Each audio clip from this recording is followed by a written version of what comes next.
اخوتي انا مقابضه على ديك الناس بنشوفهم في مواقع التواصل الاجتماعي خدامين يوجدوا الفطور بالقفاطن والتكاشط والفواطه مطروزه. الفواطه نقولوا الفواطه مطروزه ماشي مشكل، ماشي شي حاجه، ولكن ديك القفاطن وديك التكاشط وديك الماكياج وديك الشعر نخليها لكم بالله. قولوا لي واش ديك الشيء بصح ولا هي طالقينها علينا. انا فاش كتوصل للمغرب تشينكلا نبقى نعطيها مقلوبه حق الله، ما بقاش عارفه راسي. ايوا دابا كما كتشفتوني كنقلي الحوت وخرجت نقليه في الكان ونعم سيدي.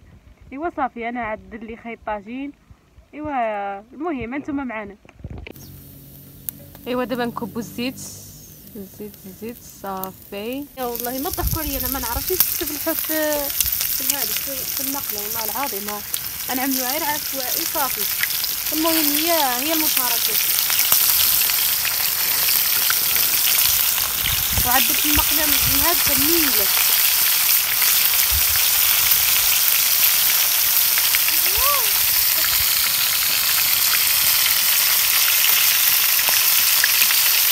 هانتوما خاصكم نتوما حدا بيتي.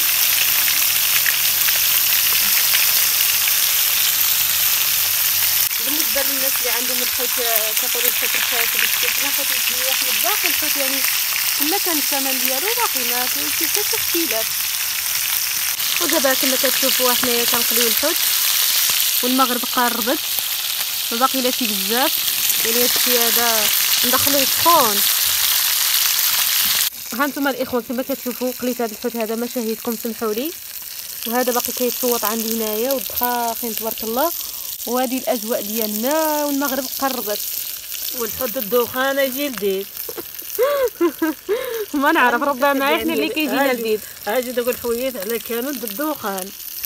هانتوما الاخوان صافي قليت الحوت ديالي ودابا غندخل افحالي. سمحونا اذا شاهيناكم شنو يقولوا له هذا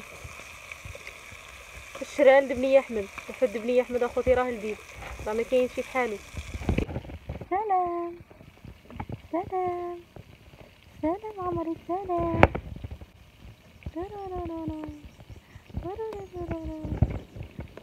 سلام.